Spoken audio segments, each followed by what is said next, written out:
Hi, everybody. My name is Sarah, Pearls of Wisdom and Food with Keto, with total carbs wherever they need to be. You know, each person is different. Mine, I'm really aiming for like under 5 a lot these days. Today is my taco salad. So that little Sabra, medallion of guacamole bumps it up a bit. Plus I have sour cream. So yeah, it's not under 5 today.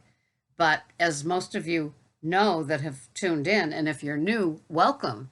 This is the Old Lady channel with old metabolism, with old digestion that can heal with keto. So stick with it. Expect no big miracles like some people are led to believe. Just enjoy the journey. Have some full fat things that if you come from the Weight Watchers background that I have, it almost seems not sacred. Full fat in my body? Are you kidding me? Full fat cottage cheese, full fat yogurt, full fat cream, heavy whipping cream, real butter. Doesn't get better than that. I mean, especially if you came from that, when we used to have even margarine's bad enough, but fake margarine. Oh yeah, it was really bad out there doing other food programs, wasn't it? And so anyway, so today I am having my taco salad. And so these are my macros for the day, and then I'll explain what's in them.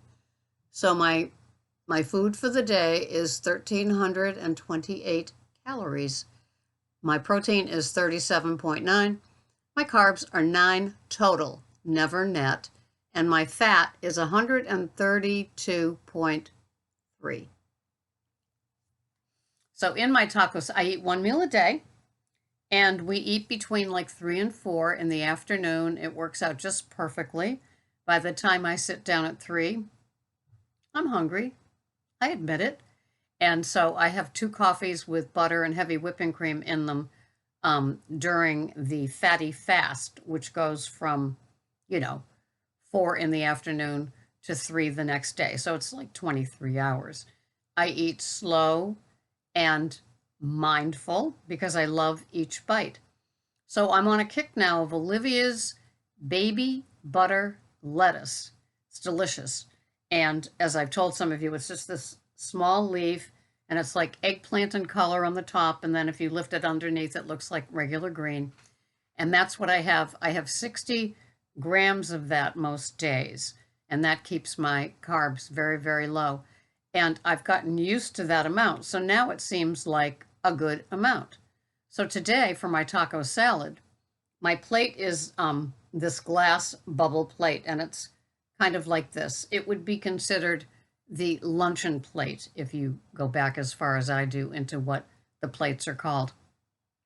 And onto that I put my 60 grams of my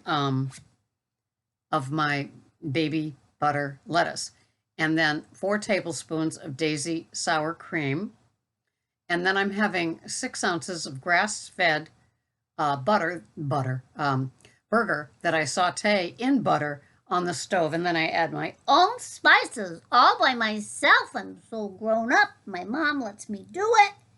Yes, I do not add the packet of taco seasoning with all the other chemicals in it, because a client called me out on doing that with my ranch dressing in my Mississippi roast, which I've since abbreviated, and so I don't use those anymore. In fact, I threw them out.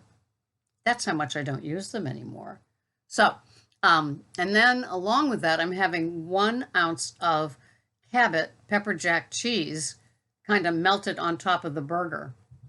And then I will have my medallion on the side. I don't do salsa anymore, even though people have suggested, thank you, Blair, different salsas. I've just gotten that taste kind of, I've jumped over that in my savory.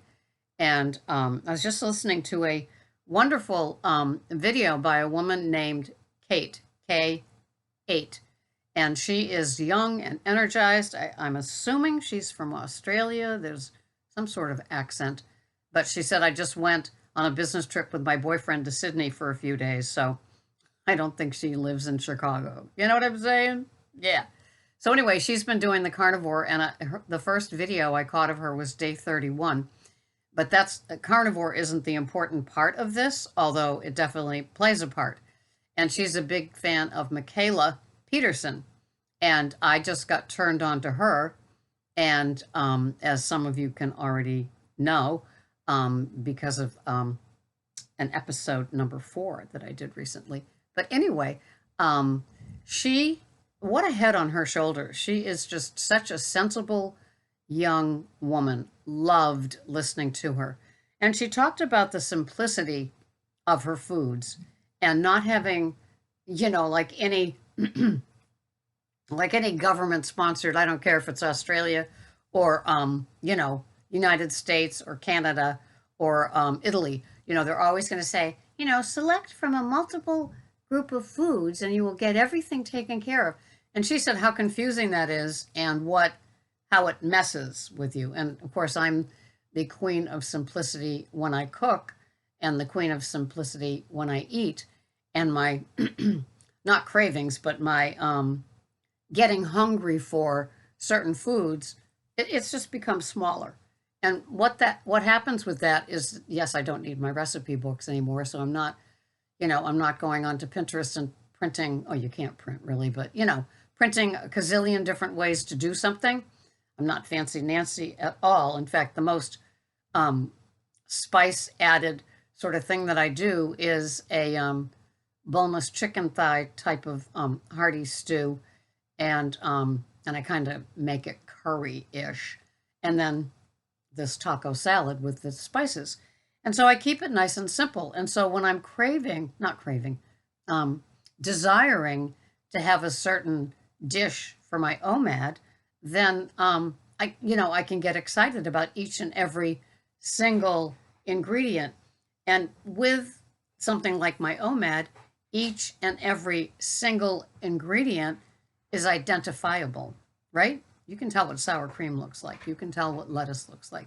You can tell what burger looks like, sauteed, scrambled burger. You can tell what the medallion of guacamole is, even if you've never seen one. If you saw the color and the texture of the contents, you'd say, well, could that be like avocado or guacamole or something? Yes. And so it's all identifiable, even the Cabot pepper jack cheese. So when I look at my plate, I know each item that I'm having. And I try to buy the best of the best. The only place that is not always the best of the best is with the meat that I can find. I don't go crazy for grass-fed. I do with scrambled. I do with burger. And so I like to buy those vac packs of it. And I've got quite a few in the freezer that are grass-fed, along with some Wagyu Australian beef. And I think that is 80/20.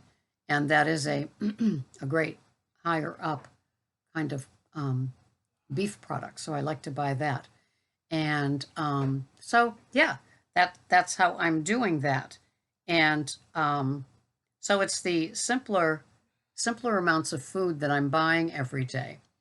Greg has what he has, and it's pretty same every week too. So I'm buying him blueberries, raspberries, and blackberries, and he has that on his cottage cheese. My cottage cheese is usually just added to the lettuce leaves, and then I add the 2 tablespoons of oil around that for my salad. But so when I go shopping, it's like I do a list. I don't know why, but in my head it's the same items that I'm buying week after week, and it just kind of works. I know so many people are going to carnivore, giving it a try, a 1, 2, or 3 day try, maybe a week. This particular woman, Kate, is doing, she was on day 31. She thought she was going to stay there. And so because she was just having meat those 31 days, she was starting back, thinking about adding things in slowly, very slowly. And her first choice was avocado. And then it was a couple of days later where she made a salad with a lot of different things in it with chicken on it, and she was not comfortable at all. So she had added too many things to it. So, it's also interesting. And she gives a really good argument about too many veggies and how the people, how the food government and guidelines, etc., push all the veggies and fruits. And when she calls it fruit, she means just coconut oil or avocado oil, avocados, and things like that. And so, it's a journey, it's a personal journey, and we do what we do. I'm loving my carbs as low as they can be, definitely under 10, except for my keto pizza day where they're higher. And I wrestled with that. And should I give that up? And it's like, no, no. I like my keto pizza. It is a sanity thing for me. It is a give it to my food addict. She's happy with it. I'm happy with it. And does it wreck things? No, because it's made with almond flour, minimal Rouse pizza sauce, which is very low in carbs and sugar, and then the toppings of cheese and meats. And so it just works. It keeps both parts of me happy, the one that wants to be naughty and the one that wants to be strict and disciplined. And so I'm happy with it. That's what works for me. I don't get crazy or derailed with food. I've taken the emotions out of it. And one of the ways that I do that is just to do my tracking the day before or even many days before. So I don't get to the day and wake up and start my fantasy thinking about how I could screw up things. And maybe today I could have 3 meals a day. And then maybe tomorrow I could, maybe have 2 meals a day, but I always can have 3 meals a day. But then again, I like the OMAD. I don't want to do that. It's like a 4-year-old playing with his food on his plate. I need to know what I'm having. I need it to be part of my simplified food items. And I've gone way beyond. If my grandmother wouldn't recognize it on a plate or know how to pronounce the chemicals used to make it, then I'm not going near it. I'm way beyond that. My real food days are just that. Last night I had leftover porterhouse steak. I had my 60 grams of the baby butter lettuce with 40 grams of good culture cottage cheese and the 2 tablespoons of oil, one Evu and the other one macadamia nut.